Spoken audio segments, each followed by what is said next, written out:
Bienvenido al canal comunitario de Amaga Televisión. Hoy aprenderemos sobre derecho penal en Colombia. Para ello nos acompaña la empresa o el grupo jurídico Edicta, su representante legal, su director, el abogado Andrés Felipe Montes Vázquez, especialista en derecho penal.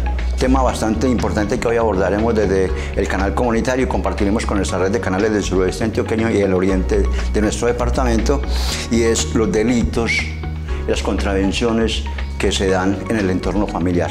Acompáñenos.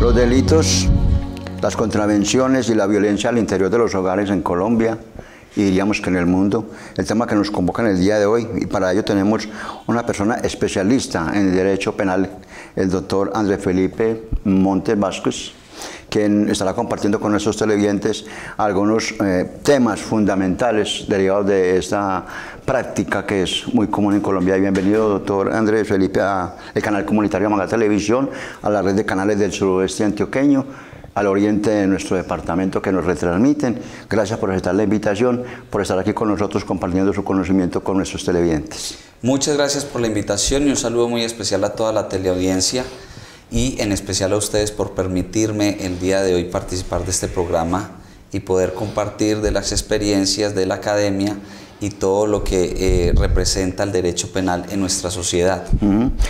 Como lo decimos siempre en este programa, acá quedan muchas inquietudes, muchas dudas. Esto es apenas un abrebocas, esto apenas es algo que nos ilustra por encimita, muy general, muy genérico. Quedan muchas dudas, muchas inquietudes en los televidentes a raíz del desarrollo del programa que vamos a hacer y que hacemos generalmente desde el canal. ¿Dónde podemos localizarlo? ¿Cuál es su empresa? ¿Dónde podemos localizarlo? Porque mucha gente va a tener muchas inquietudes, muchas dudas y van a querer contactarse para ampliar un poquito más los temas. Claro que sí. Pues como lo dijo, mi nombre es Andrés Felipe Montes Vázquez, soy el director de la firma Edicta Grupo Jurídico, ubicada en la ciudad de Medellín. Yo soy especialista en Derecho Procesal Penal y Teoría del Delito, magíster en Derecho Procesal Penal y actualmente trabajando en un anteproyecto porque voy a adelantar estudios en un doctorado en Ciencias Penales. También funjo o desarrollo mis actividades académicas como docente universitario y en donde formo actualmente investigadores judiciales. Mis redes sociales son en Instagram Edicta Grupo Jurídico y en Facebook Edicta Grupo Jurídico. También pueden acceder a mi página web www.edictagrupojuridico.com. Y mi celular es el 304-343-4552, donde pueden ubicarme a través del WhatsApp y donde podremos resolver sus dudas, programar agenda de citas para poder acompañarlos en los trámites o las controversias que puedan tener tanto particulares como personas del sector público. Nosotros brindamos asesorías a aquellas personas que muestren el interés y deseen contratar nuestros servicios o que de una u otra forma requieran de una asesoría. El Código Penal de Colombia, doctor, es tan amplio como sus contravenciones y sus transgresiones, entrando en materia en ese solo ítem nada más de lo que es la violencia intrafamiliar o la violencia que se genera a través del núcleo familiar o el hogar. Claro que sí. Cuando nosotros hablamos del núcleo familiar, pues el Estado y las personas, la sociedad, en esa corresponsabilidad estamos llamados a proteger la familia, ¿sí? Durante muchos años se han venido presentando cambios en los núcleos familiares donde la violencia no ha cesado. Inclusive la política criminal que ha aplicado el Estado al día de hoy no ha sido tan efectiva como muchos esperábamos. ¿Por qué? Al principio, o estamos hablando desde el año 2009, pues una persona que era víctima de violencia intrafamiliar, una mujer, colocaba la denuncia y después iba y retiraba la denuncia. Entonces no había una efectividad, se proyectaba en muchos casos lo que es la impunidad. Posterior a ello, pues con varios cambios normativos y legislativos, el delito de violencia intrafamiliar pasó a ser un delito de oficio y dejó de ser querellable. Ya no es conciliatorio. En estos momentos una familia, esposo, esposa o padre-hijo, madre-hijo, abuelos, tíos, sobrinos, cualquier persona que conviva en ese núcleo familiar y que atente en contra de la familia, pues efectivamente va a ser investigado por el delito de violencia intrafamiliar. Una vez se inicia este trámite, sea por comisaría o sea directamente ante la fiscalía, pues esto no tiene reversa atrás. Y al no tener reversa atrás, pues la única salida que se puede plantear frente a este tipo de casos puede ser una de las formas anticipadas de terminar los procesos vía preacuerdo, que es una negociación con la fiscalía para reducir la pena y obtener beneficios.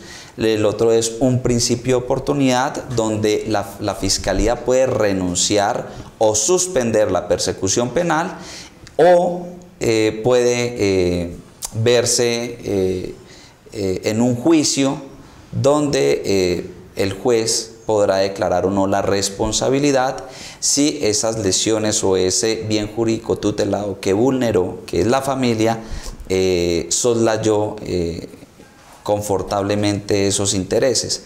¿Por qué lo digo que pueda soslayar? Porque muchas veces un conflicto familiar no necesariamente pueda terminar en una sentencia condenatoria, porque hay algo que en materia penal, lo que refiere a la antijuricidad, hay un principio que se debe analizar y es el principio de lesividad. Si esa acción que yo realicé pudo vulnerar de forma evidente ese bien jurídico tutelado al núcleo familiar. Muchas veces pues una agresión verbal,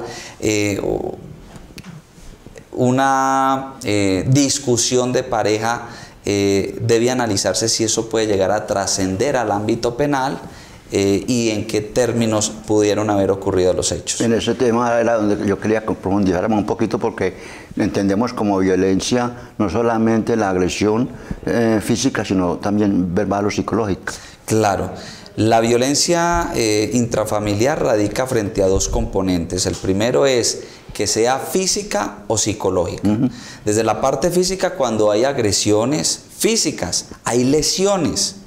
Cuando en una discusión que inicia de forma verbal, pasa ya a las agresiones físicas, como por ejemplo los golpes, como por ejemplo la utilización de armas menos letales o hasta el límite de poder utilizar armas letales, como son armas de fuego. En muchos conflictos familiares ha sucedido esto. Una pelea entre hermanos.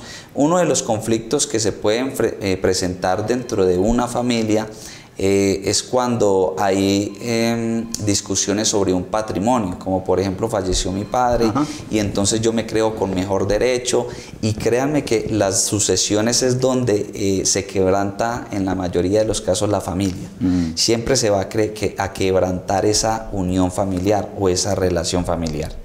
Cuando estas agresiones pasan a ser físicas, pues efectivamente los hechos se agravan en esa modalidad que se pudieron verse o cometidos los hechos.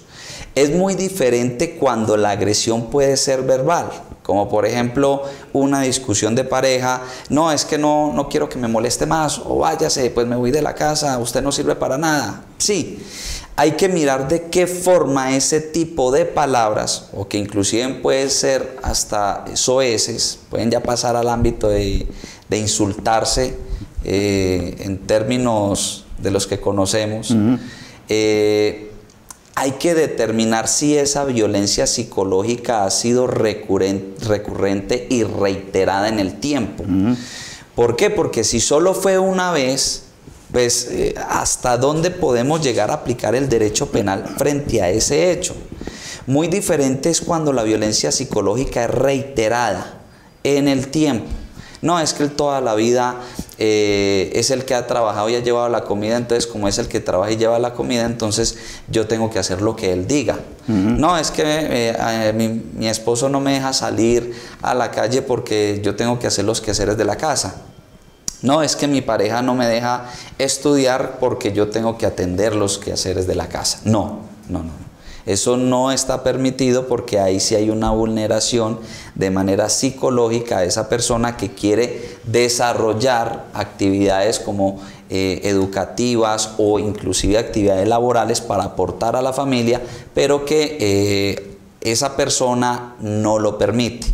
Ahí sí puede haber una afectación. Puede haber una afectación desde la parte psicológica, porque la persona se puede llenar de miedo, de temor, no lo voy a denunciar, me meto en problemas, y ahí es donde se empieza a crear un daño psicológico que de una u otra forma siempre va a llenar el vaso, y cuando ocurra una discusión que en verdad pueda afectarla, puede salir a buscar la ayuda, y pues ahí es donde vamos a conocer en muchos casos que la familia que uno veía tan bonitos como están allá, salen en familia, de puertas para dentro de la casa se estaba viviendo un infierno entre estas dos personas. Yo siempre he dicho, y es que uno conoce de puertas para adentro, pero de puertas para afuera no. En el ámbito, por ejemplo, cuando los hijos de uno salen a la calle, uno como padre siempre conoce, ¿no? Mi hijo es juicioso, estudia, sí, pero porque yo lo veo en la casa. Pero cuando salen de la casa, uno desconoce qué es lo que están haciendo por fuera. Y generalmente, lo dijo usted ahorita al principio, cuando uno habla de violencia intrafamiliar, casi siempre nos viene a la cabeza de la violencia entre parejas, ¿cierto? Entre el esposo y la esposa, pero es muy normal también entre padres e hijos, hijos contra el padre, y entre hermanos. La violencia intrafamiliar puede recaer sobre cualquier persona que viva en el núcleo familiar sin tener que ser necesariamente de la propia familia o tener un vínculo familiar. Como por ejemplo la empleada doméstica. La empleada doméstica hace parte de ese núcleo familiar, ¿sí? Por ejemplo, una prima una prima de segundo grado o de tercer grado, una prima lejana, pero que está viviendo en nuestro hogar, en nuestra casa, en nuestro techo. Si yo realizo actos en contra de ella, se puede estar configurando el delito de violencia intrafamiliar, porque vive dentro del núcleo familiar. Inclusive ya eso ha sido extensivo por parte de las altas cortes, en el que la violencia intrafamiliar puede trascender a aquellas parejas que tienen un noviazgo, no conviven bajo la misma casa, pero tienen un noviazgo, una relación, pero debe haber una condición frente a esa relación, que sea estable, que sea una relación estable en el tiempo, ¿sí? Esa es una de las condiciones. Porque si yo tengo una pareja, nos estamos conociendo y a los 15 días tenemos un problema, no podemos estar hablando de un delito de violencia intrafamiliar específicamente. Podemos estar hablando de otros tipos de delitos, como por ejemplo, yo llevo con mi pareja 20 días, un mes de salir, y yo soy una persona celópata, y yo la encuentro con otra persona, y yo voy y la cojo y le pego una cachetada o la jalo del pelo. Ahí yo estoy realizando o cometiendo sobre ella unas lesiones, que eso está tipificado en el código. Entonces, a la hora de realizar una investigación juiciosa por parte de la Fiscalía, conforme a las denuncias que se presentan a ese relato de los hechos, la Fiscalía puede determinar si califica para el delito de violencia intrafamiliar o califica para el delito de lesiones, ya determinando el grado de incapacidad o el tipo de lesiones que le pueda causar, porque el Código Penal establece una gama de lesiones. Hay unas que son psíquicas, hay otras que son transitorias, permanentes, pérdida de órganos funcionales, etc. Y esa emergencia sanitaria que vivimos por más de 2 años en el mundo, que fue el COVID-19, al parecer aumentó los delitos al interior de los hogares, en la familia. No solo los delitos, sino también los divorcios. Fue una gran cantidad de cifras que por parte de la Superintendencia de Notariado y Registro en su estadística se logró evidenciar la cantidad de solicitudes de divorcios que se presentaron ante notarías o ante los juzgados por la vía ordinaria.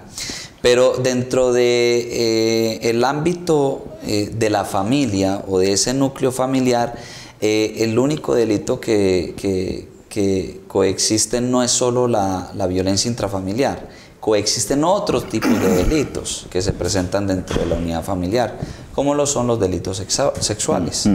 En la pandemia también aumentaron las cifras de delitos sexuales, muy comúnmente entre tíos, sobrinos, abuelos, nietos, entre padrastros, hijastros, etc. Esa fue una gran cantidad que inclusive en nuestra oficina para el año 2021 y 2022 nosotros aumentamos nuestra capacidad operativa debido a los altos casos o altos congestión de casos que pudieron entrar. Nosotros pasamos de manejar 15, 16 procesos al año en delitos sexuales a pasar 28, 30 delitos sexuales al año.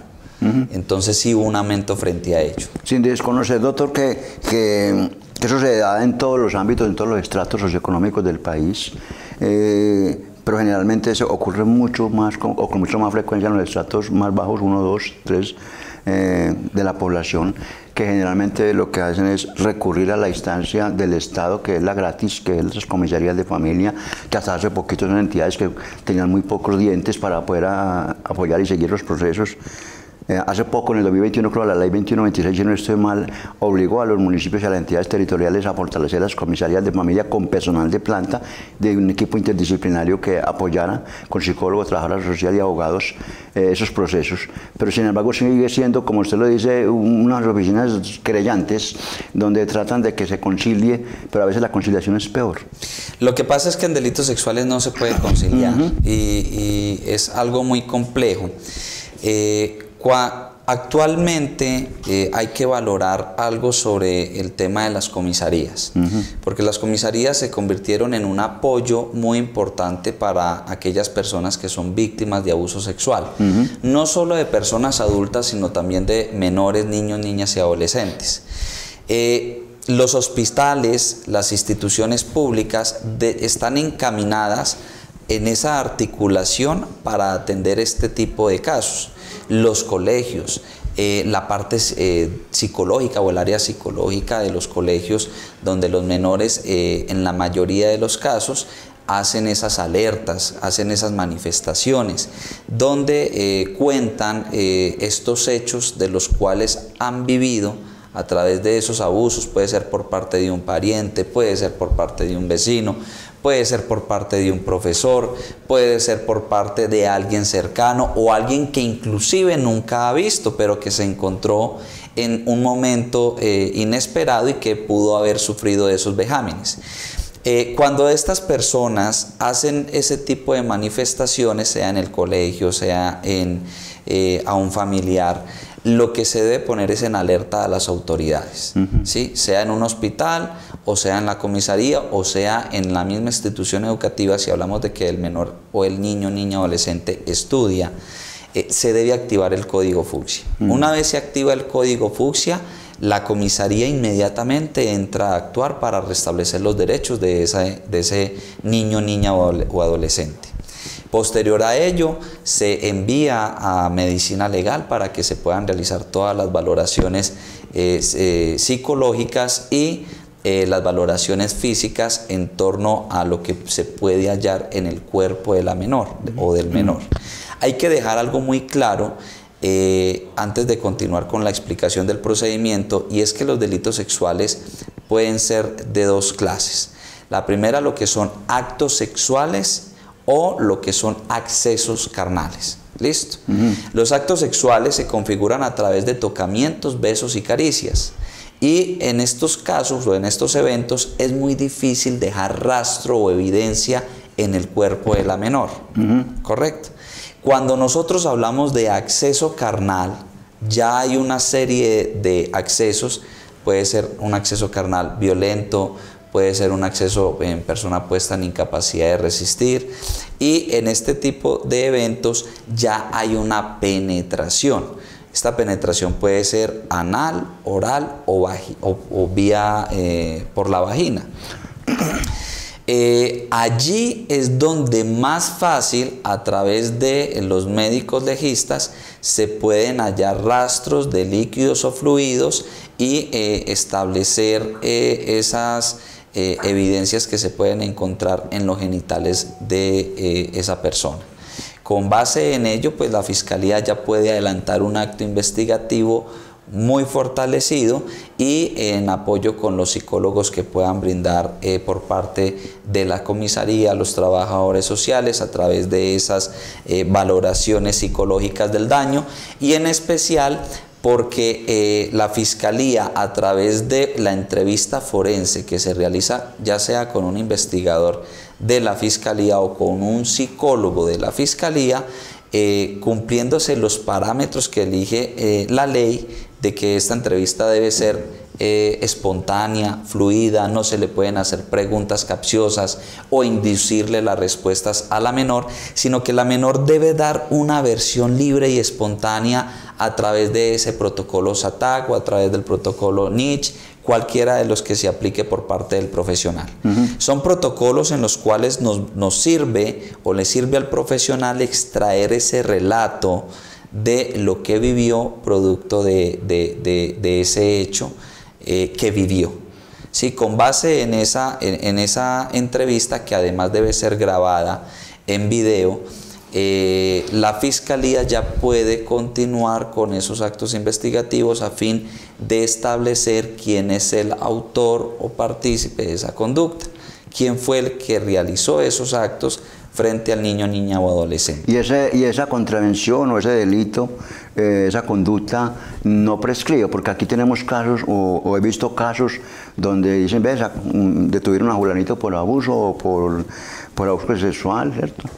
O por acoso sexual, que son dos términos que ahorita usted nos ayuda a diferenciar dentro del Código Penal, y nos dicen, no, es que eso fue cuando era una niña y ya inclusive ya está casada o ya tiene 20 años la muchachita que supuestamente fue objeto del abuso. Entonces yo digo, no hay prescripción, porque a veces se demoran mucho las investigaciones.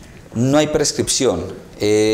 Cuando el delito recae sobre un menor de edad, los términos de prescripción comenzaban a correr a partir de los 18 años, el término máximo de la pena para ese delito. Ya con una reforma que se realizó al Código de Procedimiento Penal, los delitos con menores ya no tienen una prescripción como tal, ¿sí? ¿Que son demoradas las investigaciones? Sí, son demoradas, pero aquí se puso en una balanza esos derechos fundamentales a la no impunidad y a ese interés superior del menor, porque estaban quedando impunes varios delitos, y que inclusive no es que los procesos se retrasen y pasen el tiempo porque sí. Muchas veces la demora de estos casos es porque no se cuentan con elementos materiales probatorios suficientes para poder acreditar ante un juez de control de garantías esa inferencia razonable de autoría o participación. Y eso es elemental, porque en ese escenario, cuando hablamos de la imputación y de la imposición de una medida de aseguramiento, pues la Fiscalía debe cumplir con una carga argumentativa y con una carga probatoria, donde ese juez pueda valorar y decir sí, esta persona es autor o partícipe de la conducta que se investiga, y aparte de ello la Fiscalía tiene que acreditar que se cumple uno de los requisitos o uno de los fines constitucionales para imponer una medida de aseguramiento de carácter preventivo, que más adelante la explicaré. Pero en este momento el retraso no es porque los fiscales no quieran trabajar, no es eso. El retraso deviene a esas investigaciones, no cuentan con elementos materiales probatorios, muchas veces la víctima no va a las citas psicológicas, no quiere rendir la declaración, el testimonio a través de esa entrevista forense, muchas veces la cantidad de procesos y denuncias que se presentan en la Fiscalía. Por ejemplo, tengo conocimiento, y esto lo vivo día a día, Las fiscalías apenas están adelantando juicios de hechos que ocurrieron en el año 2018 y ya nos encontramos en el año 2024. Pero es por lo mismo, por la demora que han tenido los procesos, la congestión en los despachos judiciales. Nosotros en este momento no necesitamos más procedimientos. Probablemente necesitemos una reforma a la justicia para poder agilizar los procedimientos o el procedimiento penal. Pero en estos momentos yo, o ese es mi criterio y muchos colegas lo comparten, necesitamos es un cuerpo humano en la rama judicial. Necesitamos más jueces, porque en estos momentos un juez puede tener alrededor de 100, 200, 300 procesos. Ahora miremos los jueces municipales o los jueces promiscuos del circuito en los municipios. En los municipios cuentan con un juez promiscuo del circuito o un juez promiscuo municipal para la cantidad de demandas y procesos que se llevan. Y hay que tener muy en cuenta, los jueces en los municipios son promiscuos porque no solo conocen del área penal, sino que conocen de todas las áreas, laboral, civil, agrario, etc. Entonces mire que no son solo asuntos penales, sino también son asuntos laborales, civiles. En asuntos penales pueden tener por ahí unos 30, 40, 50, 60 procesos. A eso súmele los procesos civiles, los ejecutivos, los procesos laborales, y a eso súmele las acciones de tutela que se presentan día a día, los habeas corpus, etc. Vamos a este primer corte de mensajes institucionales, doctores, y cuando regresemos hablemos de esa diferencia que puede existir frente a la imposición del castigo del Código Penal a lo que es el acoso sexual y el abuso sexual.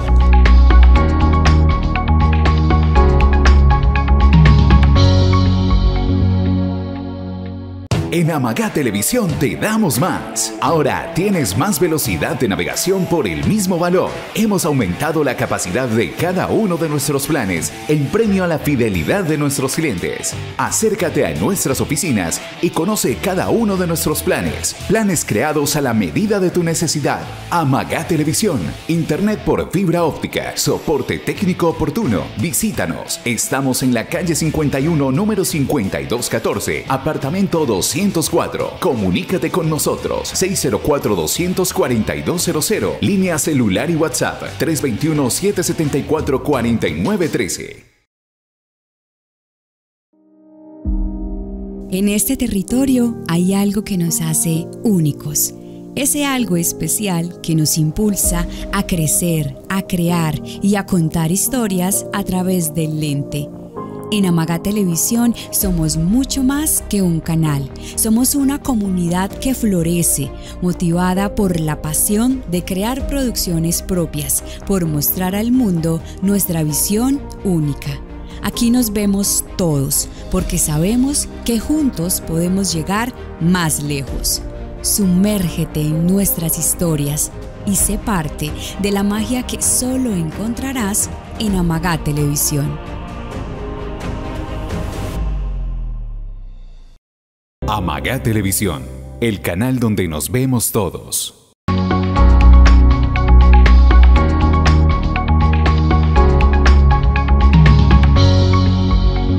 Regresamos nuevamente al canal comunitario de Amagá Televisión con nuestro invitado del día de hoy, el doctor Andrés Felipe Montes Vázquez, que nos está compartiendo los conocimientos básicos sobre el derecho penal y especialmente con los derechos de las personas o los delitos que se cometen al interior del grupo familiar, en el núcleo familiar, delitos al interior de los hogares, muy comunes ya en nuestro país, y lo que la legislación colombiana tiene de materia para tratar de solucionar un poco o mitigar. Antes de ir a comerciales hablamos le estaba proponiendo que habláramos sobre la diferencia entre el acoso sexual y el abuso sexual, no solamente definido como tal en el código, sino que también las sanciones que se imponen por determinadas conductas de esas dos. Porque uno ve que a alguien le dicen, ve, la metieron por abuso sexual y le dieron 10 meses, un año, y al otro le metieron, como usted dice, máxima pena 18. Claro que sí. Otro de los delitos que hay en el Código Penal, aparte del acto sexual o del acceso carnal, es el acoso sexual. Pero también hay otro sinnúmero de delitos, delitos por pornografía infantil, explotación sexual o comercio de menores para la prostitución, etc. Cuando nosotros hablamos del acoso sexual, el sujeto activo de la conducta, o sea, aquel que realiza ese acoso, tiene unas calidades y unas particularidades, y es que puede tener una posición dominante por encima de su víctima. Por ejemplo, mi jefe inmediato, como por ejemplo mi padrastro. Probablemente. Probablemente porque depende del ámbito o el contexto donde ocurran los hechos. Obviamente al momento de usted realizar un preacuerdo, siempre y cuando no sean menores de edad. Menores de 14. Menores 18, de 18. De 18. ¿Sí? Cuando son mayores de edad se pueden realizar los términos de un preacuerdo más flexible. En temas de menores no hay beneficios, no hay concesión de subrogados, nada. No. Y allí lo único que se puede permitir es un allanamiento a cargos, pues del cual pues no tendría como las rebajas de ley, porque este delito tiene todas las prohibiciones. Simplemente que haría más rápido su proceso. El delito de acoso sexual es uno de los delitos que tiene una pena muy débil, por decirlo así, porque la vulneración a ese derecho o a ese bien jurídico tutelado no trasciende más allá, sino un acoso, un parafraseo, un piropo que pueda incomodar a otra persona o que pueda ser reiterativo, que no pasa más allá de un acto, como por ejemplo estar encima de una persona, el jefe hacia su empleado, diciendo, tú estás muy linda, venga, salgamos, yo le doy unos besitos. Eso puede ser muy normal, que inclusive puede ser un cortejo, pero para esa persona puede ser algo incómodo. Ese tipo de acoso puede ir un poco más allá, cuando ya usted empieza a decirle a la víctima, venga, vamos a tener una relación sexual, yo estoy enamorado de usted, venga, empieza a estar encima las 24 horas, le escribe, la persigue, la asedia, y eso lo podemos considerar como un acoso sexual, porque hay un deseo sobre esa persona para poder tener unos fines sexuales. Obviamente este tipo de delitos no pasa o no supera los 4 años de prisión, se puede negociar la pena siempre y cuando sea mayor de edad. Cuando son menores de edad cambian las circunstancias sobre ello, porque a los menores de edad se les da una protección en especial por ese principio del interés superior del menor, ¿sí? Cuando una persona, hay una gran diferencia entre la sanción que impone un juez a la hora de condenar por un delito sexual o por el delito de violencia intrafamiliar, porque estos delitos están dentro de las prohibiciones del artículo 68A del Código Penal. ¿Qué nos dice el artículo 68? Que el juez no puede conceder subrogados o beneficios penales en el listado de los delitos que allí se encuentran, y efectivamente allá vamos a encontrar la violencia intrafamiliar y los delitos sexuales. Entonces estos delitos, a la hora de emitir una sentencia condenatoria, no tiene beneficio de cárcel ni la suspensión condicional de la pena. Que condenaron a una persona a 1 año de cárcel por el delito de violencia intrafamiliar, sí, debe ir a la cárcel a cumplir esa condena, pero de acuerdo al artículo 38G, esa persona solo puede acceder a la prisión domiciliaria cuando cumpla la mitad de la pena. Esto en el delito de violencia intrafamiliar. Cuando hablamos de delitos sexuales que recaen sobre un menor, no tiene beneficio de domiciliaria. El único beneficio que puede acceder es cuando cumpla la pena.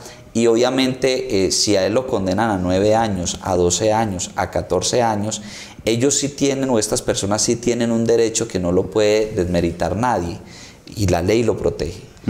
Cualquier persona que sea condenada tiene derecho a trabajo o estudio, o cuando cumple labores de instructor dentro del establecimiento carcelario. Allí ellos pueden redimir la pena, y obviamente el Estado les va a reducir la pena porque están realizando estas actividades. Recordemos que cuál es la finalidad de yo purgar una pena dentro de un establecimiento carcelario. La finalidad es la resocialización. El Estado tiene un compromiso de resocializar a estas personas para devolverlas a la sociedad, para reincorporarlas y que no vuelvan a cometer ese tipo de delitos. Es algo muy complejo y es una discusión muy abierta. Hasta contradictorio. Contradictoria porque en estos momentos no contamos con ello. Nada más en Medellín esta semana se estaba hablando de la construcción de la cárcel metropolitana, otra cárcel más, otra cárcel que se va a llenar porque todas las estaciones de policía se van a desocupar, es otra cárcel que se va a llenar y vamos a volver a llenar las estaciones de policía, porque pienso que estos conflictos se deben resolver o por lo menos empezar a visualizar el futuro a través de una política criminal que no sea o no genere votos como un populismo punitivo, claro, sino que sea una política criminal seria, como por ejemplo, saliéndonos un poco del tema de la violencia intrafamiliar y los delitos sexuales. En Colombia, con la ley de Rosa Elvira Celi, que fue la ley del feminicidio, antes de ello nuestro Código Penal ya estaba consagrado el homicidio, ¿sí?, agravado cuando recaía sobre una mujer o sobre cualquier pariente de aquella persona. Es una de las circunstancias de agravación, tal como se especifica en el artículo 104. ¿Y qué es lo que pasa? Que salieron esas movilizaciones producto de estos sucesos de Rosa Elvira Celi, y el Congreso de la República, a través de ese proyecto de ley, crea un nuevo tipo penal en el Código Penal, que es el delito de feminicidio. Entonces yo por lo menos soy uno de los que a veces contradigo ese tipo de situaciones porque ya el código las tenía establecidas. Y lo que se hicieron fue aumentar las penas. ¿Por qué no aumentar las penas o adicionarlas en una modificación del mismo artículo? El mismo código. Entonces lo que se genera es como un populismo punitivo, siempre con el respeto. Unos tendrán una postura diferente a la mía, pero la postura mía es esa. O sea, a veces llenamos el Código Penal de más delitos de los cuales ya existían en nuestro código. Otra situación muy diferente es la detención preventiva en establecimiento carcelario o domiciliaria, que es lo que muy comúnmente nosotros escuchamos a las personas decir: vea, aquella persona asesinó a una mujer y quedó en libertad. O vea, esa persona lo cogieron con tanta cantidad de estupefacientes y quedó en libertad. Hay que llevarle un mensaje muy claro a la comunidad, y es que cuando estas personas pueden quedar en libertad, no fue de forma automática. Pudo pasar varias cosas: que la Fiscalía no haya logrado acreditar esa inferencia razonable de autoría o participación, o que pudiendo acreditar esa autoría en la participación de la conducta punible, no logró acreditar el fin constitucional. El artículo 308 del Código de Procedimiento Penal dice que a petición de la Fiscalía, de la Procuraduría o de la representación de víctimas podrán solicitarle al juez, con función de control de garantía, la imposición de una medida de aseguramiento, las que se consagran en el artículo 306, 307 del Código de Procedimiento Penal, donde hay unas medidas que son privativas de la libertad, que es establecimiento carcelario o en domiciliaria, en el domicilio que fije la persona. O hay unas no privativas de la libertad, que queda en libertad pero no puede salir del país, no puede contactar a las víctimas o a testigos, la imposición de una caución, o que esta persona no salga entre las 6 de la tarde y las 6 de la mañana. Esas son las no privativas de la libertad. Son medidas cautelares que el juez puede imponer para salvaguardar 3 fines constitucionales. El primero, la obstrucción a la justicia. La Fiscalía debe probar que esa persona que está siendo imputada o que fue imputada es un peligro para coaccionar testigos, amenazar testigos, ocultar, eliminar evidencia o elemento material probatorio que pueda poner en riesgo el proceso. Y debe ser un peligro a futuro. ¿Sí? ¿Cómo se puede cometer este tipo de conductas? Cuando, por ejemplo, la policía o el CTI o el funcionario de policía judicial va a realizar la captura, o en un proceso de allanamiento y registro va a realizar también una captura, la persona le dice: venga, ayúdeme, déjeme volar, déjeme ir, o amenaza testigos. o venga, no me reporte esa sustancia. Eso muy comúnmente puede pasar, ¿sí? O cuando esa persona trata de fugarse o evadirse. En ese sentido, se puede estar también configurando el fin constitucional de la no comparecencia al proceso, porque esta persona, si la dejamos en libertad o en domiciliaria, puede que no vaya a comparecer al proceso al saber que el delito por el cual está siendo investigado, pues obviamente acarrea una pena superior a los 8 años. Es preciso indicar que las penas que van hasta los 4 años son penas que no necesariamente sean carcelables. O sea, pueden acceder a una suspensión condicional de la pena. Las penas que van entre los 4 años a los 8 años son penas que deben pagarse necesariamente en un establecimiento carcelario, obviamente que no aparezcan dentro de los delitos enunciados en el artículo 68A, y puede acceder a una domiciliaria, como por ejemplo el porte ilegal de arma de fuego simple, ¿cierto? Una persona que es capturada por porte ilegal, la pena parte de 9 años, pero en un preacuerdo con la Fiscalía, una negociación, se hace una rebaja de 4 años y medio. Esos 4 años y medio de pena los puede pagar en su domicilio. Y si ese decomiso de esa arma se prueba que hace unos instantes con esa misma arma asesinó a una persona, hay gente que dice, entonces es más castigable la tenencia y el porte que el homicidio. Lo que pasa es que cuando uno va a analizar un delito de homicidio, uno tiene que verificar las circunstancias modales de cómo ocurrió la conducta. No necesariamente todos los homicidios trascienden a un acto sicarial. Muchas veces puede trascender a una legítima defensa, o un estado de necesidad o un error de tipo, que son causales de ausencia de responsabilidad o que pueden atenuar la pena y debe configurarse, por lo menos, o probarse hecho. Obviamente, si una persona es capturada porque cometió un acto sicarial, pues efectivamente por la pena a imponer y por el número de delitos, además porque puede ser un peligro para la comunidad o para las mismas víctimas, en este caso si la persona queda viva, no logra su cometido, pues efectivamente el juez puede imponer una medida de aseguramiento, que ese es el tercer fin constitucional, el peligro para la comunidad o para la víctima. Entonces, en esa conclusión, el juez, a la hora de imponer una medida de aseguramiento, debe verificar 4 cosas. La primera, que haya una inferencia razonable de que esa persona fue la que cometió el delito. Una inferencia es el primer grado de conocimiento que se le exige a un juez, en este caso de control de garantías. El segundo requisito, o mejor, los fines constitucionales son la obstrucción a la justicia, el peligro para la comunidad, el peligro futuro para la comunidad o para la víctima, y la no comparecencia al proceso. Si esta persona cumple uno de esos requisitos, pues el juez puede imponer una medida de aseguramiento. ¿Cuáles serían en este momento, doctor, esos, así en resumencito, lo que usted acaba de decir, los pasos fundamentales dentro de un proceso penal abreviado para cualquier circunstancia, para cualquier situación de transgresión de la norma, que usted hablaba ahorita, desde la captura, la imputación, la presentación al juez de control de garantías, todo eso? ¿Cuáles serían los pasos y los términos, los vencimientos, antes de que empiece a operar el mejor abogado del mundo, que es el vencimiento de términos? Claro que sí. Desde que se comete un hecho delictivo, iniciamos con la etapa de indagación, ¿sí? La Fiscalía, o mejor, los funcionarios de Policía Judicial, sea SIJIN, sea DIJÍN, sea Interpol, sea CTI, deben iniciar con los actos urgentes, actos de inspección al lugar de los hechos, entrevistas, etc.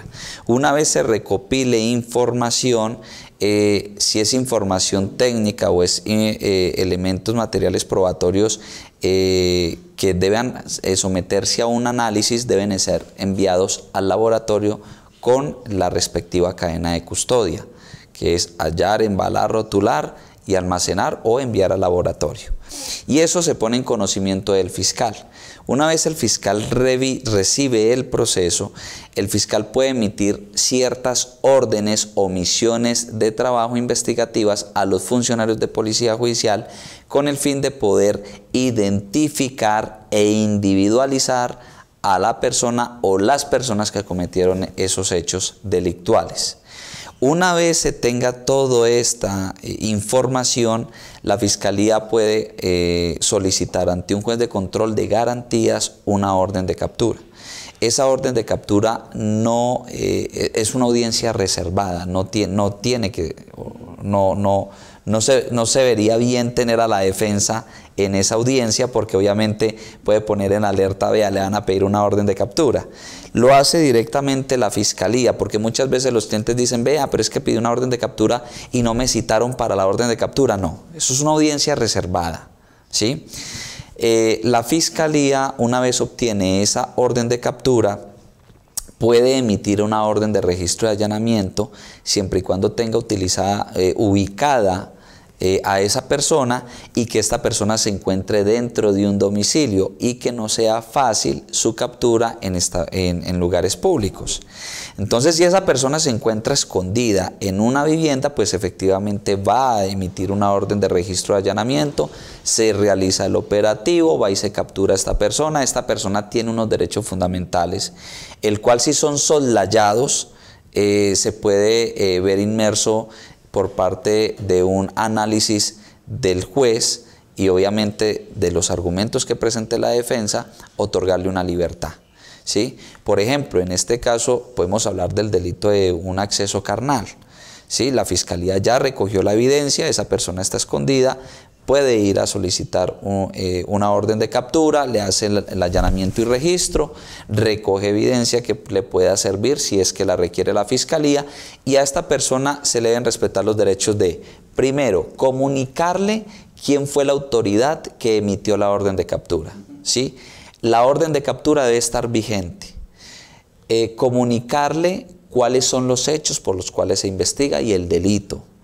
Tiene derecho a comunicar de su aprehensión a un familiar, ¿sí? Para evitar lo que es la desaparición sí, por ciertos servidores públicos. Lo que ocurría antes con falsos positivos, donde se veían inmersos funcionarios de policía, los desaparecían o los torturaban para sacar información. Eso, hay muchos procesos de los cuales se presentaron en ese tipo de situaciones. Entonces, eso es una de las garantías que el Estado ha garantizado a las personas que van a ser judicializadas. Tiene derecho a que le manifieste a un familiar que usted está siendo capturado, que conozca de su captura. Obviamente tiene derecho a entrevistarse con un abogado de confianza o un abogado público, que ese lo dispone el Estado. Y esa entrevista es reservada, no es con el fiscal, no es con el funcionario de policía, ni en la estación de policía. La policía debe brindarle el espacio, y yo como abogado siempre lo exijo, deme el espacio porque es una entrevista reservada entre cliente y abogado. Garantizándose esos derechos, se debe poner a disposición del fiscal en el término de la instancia, del lugar donde lo capturan hasta donde está la Fiscalía. Término de la distancia. No se pueden ir con el capturado a tomar café, a tomar tinto, a llevárselo por una finca y a los 3 días llevarlo. No. Lo tiene que poner en el término de la distancia. Y la Fiscalía, con base en ello, debe verificar que esos derechos sí se le hayan respetado. A través de una entrevista con la persona capturada, tiene 36 horas la Fiscalía para ir ante un juez de control de garantías a legalizar esa captura, ese allanamiento, realizar la audiencia de formulación de imputación y solicitar una imposición de medida de aseguramiento. ¿Estamos hablando de día y medio? Sí, son 36 horas. Posterior a ello, bueno, antes de continuar con ello, la medida de aseguramiento que se impone es de 1 año. La regla general es de 1 año. Eso lo establece la ley 1760 y la ley 1786, si no lo recuerdo mal, 1786, donde se establece que el término de la medida de aseguramiento es de 1 año. Máximo. Máximo. No necesariamente puede ser. Si me corroboran la ley, la ley 1786, si no estoy mal, del 2016, y el término es de 1 año. Pero ¿qué pasa? Que si 1 año a usted no se le ha resuelto su caso, y obviamente no pueden haber dilaciones por parte de la defensa, pues efectivamente allí usted puede recobrar la libertad. Ese es un primer término.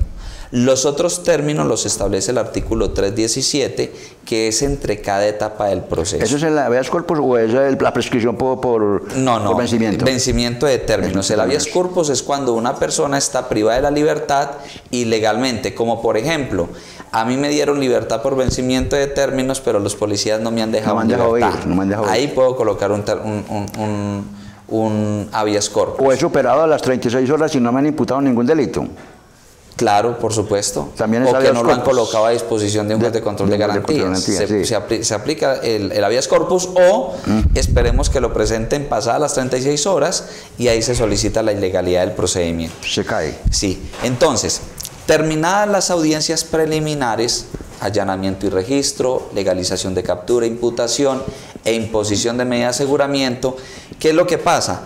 El artículo 317 de la ley 906 establece que el primer término va desde la audiencia de formulación de imputación si dentro de los 60 días siguientes la Fiscalía no ha radicado el escrito de acusación. El escrito de acusación es un documento donde es como una demanda. Es una demanda donde están los datos de la persona que están investigando los hechos, está la víctima, están los datos del abogado, están los delitos y se encuentra la enunciación de toda esa evidencia o esos elementos materiales probatorios que tiene la Fiscalía. Y se radica ante el Centro de Servicios Judiciales. Una vez está en el Centro de Servicios Judiciales, se asigna un juez. Por ejemplo, en el caso de Medellín, que tiene muchos jueces de conocimiento del circuito o jueces penales municipales con función de conocimiento dependiendo del delito, pues allá se selecciona un juez. En los municipios, pues obviamente es el único juez que hay, el promiscuo del circuito. Y ese juez va a conocer de ese proceso en la siguiente etapa, que es el juicio. El juicio inicia desde la acusación, que es donde la Fiscalía lo acusa formalmente y le descubre a la defensa todas esas pruebas que tiene. Lo decimos pruebas, pero en realidad son elementos materiales probatorios con vocación probatoria, ¿sí? Porque la prueba se forma es en el juicio, cuando se va a practicar, cuando se tiene el testigo delante del juez y va a rendir su testimonio. En ese momento ya hablamos de prueba, antes son elementos materiales probatorios. Y hay algo, doctor, que bueno que usted nos contara. Ese año que tiene que hay de plazo, ¿cierto? Se habla de delitos individuales, porque he conocido algunos casos donde ha pasado el año y han cogido una gente y como usted dice, allanamientos no solamente a una morada, sino a muchas por el mismo delito. Entonces me decían, no, es que los tiempos cuando es concierto para delinquir se aumentan. Se aumentan, eso es así. El artículo que le decía, el numeral cuarto del artículo 317 dice que entre la imputación y la acusación son 60 días. Pero el parágrafo de ese articulado dice que cuando son dos o más personas, o cuando son por delitos sexuales, o cuando son ante justicia del circuito, jueces de circuito especializado, pues los términos se aumentan. Entonces ya no son 60, sino 120. El numeral quinto dice, el segundo vencimiento de término es entre la radicación del escrito de acusación y no se haya dado inicio al juicio oral, a la instalación del juicio. ¿Cuántos días establece la norma? 120 días. Pero si son dos o más personas, si es justicia especializada o circuito especializado, o si son delitos sexuales, no son 120, sino 240 días. Y el numeral sexto dice que cuando se ha dado inicio al juicio oral y no se haya emitido el sentido del fallo o la lectura del fallo, han transcurrido 150 días. Y ahí nos remitimos al parágrafo. Cuando sean dos o más personas, cuando sean ante los jueces del circuito especializado o cuando sean delitos sexuales o también de los delitos consagrados en la ley 1474, que son los de corrupción, los términos van a aumentar. Entonces ya no estamos hablando de 150 días, sino de 300 días. Cada término va venciendo dependiendo de la etapa en la que se encuentre, ¿sí? Sin embargo, para el año 2018, el Congreso de la República expidió una norma que es la ley 1801, que es la que habla sobre los GAO o los grupos de delincuencia organizada o estructurales. Allí los términos aumentaron. Mucho. ¿Por qué? Porque yo había dicho hace unos instantes que el término de la medida de aseguramiento es de 1 año. Para ese artículo 317A, el 317 establece eso, pero el 317 fue el que lo complementó para aquellas personas que pertenezcan a grupos de delincuencia organizada o estructurales. Ya los términos no es de 1 año, vamos de 3 años, y si es cabecilla de la organización, pues si no estoy mal es de 5 años o 6 años. Entonces mire cómo se aumentan los términos. ¿Por qué? Porque como capturan más de 4, 5, 6, 7 personas, hay capturas hasta de 30 personas que me han tocado aquí en el suroeste, en el occidente y en el norte de Antioquia. Cuando capturan 30, 40 personas, pues son los procesos más lentos. Largos. Y entonces son 30 personas capturadas, en el cual alrededor podemos haber unos 10 o 15 abogados. Entonces, cuadrar la agenda de 15 abogados, 7, 8 abogados, 5 abogados, más la fiscalía, más la agenda del juez. Entonces fijan la fecha, por ejemplo, para el 8 de marzo del 2024, pero resulta que 2 abogados no pueden porque ya tienen audiencias para ese día, o el fiscal tiene audiencias para ese día, entonces se va alargando el proceso. Entonces, como había mucha gente que estaba quedando en libertad, por eso el legislador amplió los términos para que los procesos en estos delitos se pudieran adelantar.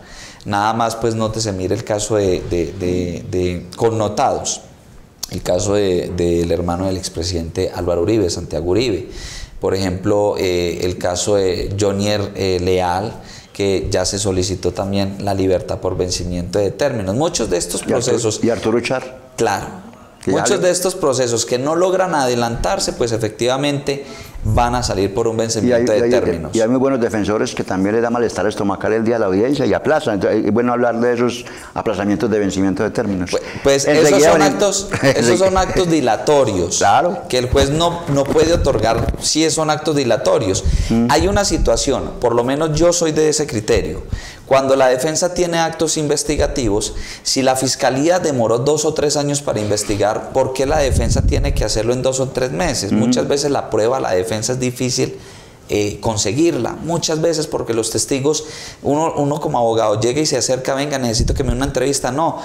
Pero si uno llega con un logo de fiscalía, ahí mismo lo atienden. Esa es una gran desbalanza que hay en el sistema acusatorio, porque la fiscalía y la defensa van en igualdad de armas, igualdad de condiciones. Pero resulta que pues obviamente los particulares no saben cuál es el rol que uno cumple como abogado defensor. Para finalizar, recuérdenos dónde lo podemos localizar, dónde está ubicada su oficina, porque aquí yo estoy seguro que quedan muchas inquietudes en nuestros televidentes. No, y seguramente seguiremos con más temas, más programas. Usted se debe comprometer a que nos visita nuevamente para que sigamos hablando de todo el proceso penal, del Código de Procedimiento Penal. Claro que sí, yo agradezco mucho por la invitación y por abrirme este espacio. Hoy iniciamos con este primer programa, un programa muy general, pero para el próximo programa podremos traer un tema muy importante, que es el de los mineros. El tema minero. El tema minero. En estos momentos hay un proyecto de ley por parte de la Presidencia de la República que fue anunciado en el mes de diciembre, y pues nosotros nos hemos tomado a la tarea de solicitarle a la Presidencia y al Ministerio de Minas que nos dé copia de ese borrador, el cual va a beneficiar a pequeños mineros y lo que tiene que ver con la minería de tecnología sostenible o de tecnologías limpias. Pues es importante que la comunidad pueda conocer en qué consiste ese borrador o ese proyecto de ley, porque hay que socializarlo. Muchas veces los proyectos de ley no benefician directamente al minero, sino que antes, por el contrario, le pueden causar un perjuicio.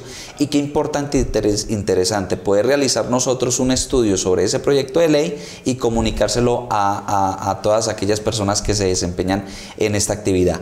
Vuelvo y les repito, mis correos, o mejor, mis redes sociales son en Instagram, Edicta Grupo Jurídico, en Facebook lo mismo, Edicta Grupo Jurídico, la página web www.edictagrupojurídico.com y mi celular 304-343-4552.